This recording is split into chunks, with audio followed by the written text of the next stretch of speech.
Izakhamuzi kanye nezisebenzi zasemapulazini beziphume ngobuningi bazo zizolalela inkulumo kaNdunankulu.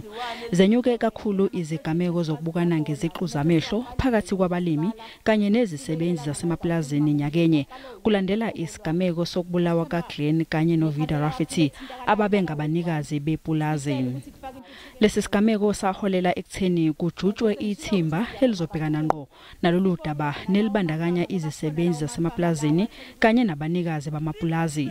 Uhulumeni uthi into ayiqaphelile ukuthi izisebenzi zasemapulazini azibethemba inhlobo abaqashi.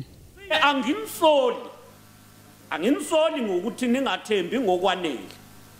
Ngoba udaba lwalalu complicated. Okwesibili selube nomlando omude lungasolveki.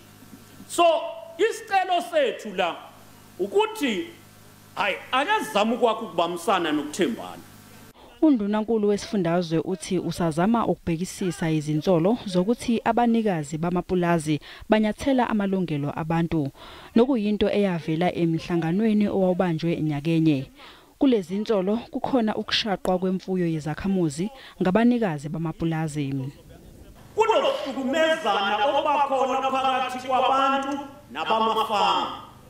Uma lokuhlukumezeka obakhona uma bereporta ama-farmers amaphoyisa athatha icala elilodwa okuba icala lama-farmers. Nakuba uhulumeni eqinisekisile ukuthi uzongenelela kulolu daba, kepha-ke izisebenzi zasemapulazini zithi azithathelwa phezulu izikhalo zazo. I-police station iyakwazi ukusebenza umlungu uma ireport. Ayikwazi ukusebenza umlungu uma ngabe umuntu ereport. Owami ubaba mina wabanjwa amawashini ebanjelwe inkomo zakhe ukuthi singabi khona la eplazini. Ngithema ngithi aka e-police station ayovula icala. Iyafika i-police station athi ayingeni lezo ndaba indaba zeland affairs. Kodwa makufika umlungu ehlezi ankomo sidle endaweni erong. Even igijima iziphantsi amathayi iyobopha umuntu.